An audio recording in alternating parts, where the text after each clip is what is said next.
Na tisoče sirijskih migrantov, ki so bili zaradi spopadov prisiljeni zapustiti svoje domove, je prišlo do zasilnih zatočišč južno od mesta Hasaka.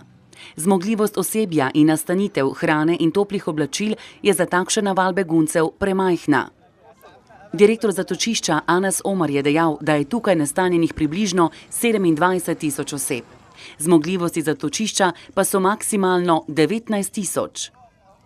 Begunci stojijo v vrstah in čakajo na vodo in pomoč. Razmere so nevzdržne in zaradi nenehnih spopadov pričakujejo še več ljudi.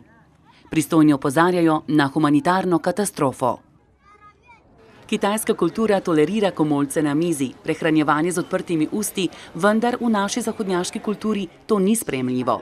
Avstralka Daily Watkins, ki je strokovnjakinja za bonton in nekdanja modna ikona, izobražuje Kitajce, ki so izrazili zanimanje za poznavanje zahodnjaškega bontona.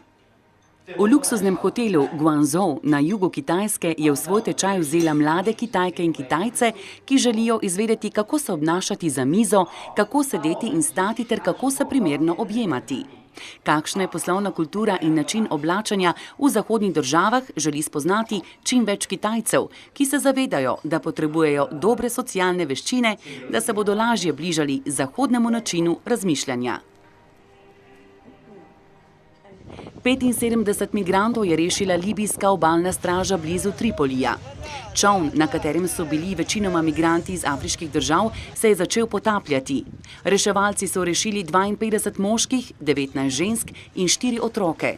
Italija in Evropska unija sta libijski obalni straži nudila izobraževanje in opremo, da lažje rešujejo življenja migrantov, ki želijo s čolni dohiteti boljše in varnejše življenje Evropske unije. Gradbeno podjetje SGM Most je odgovorno za izgradnjo rusko-krimskega mostu. Posnetki prikazujejo gradnjo enega dela avtocestnega loka in kako prevažajo in grajujejo posamezne elemente. Vzporedno ob cestnem loku poteka tudi gradnja železniškega dela. Decembra 2018 naj bi odprli avtocestni del in leta 2019 naj bi stekel tudi železniški promet.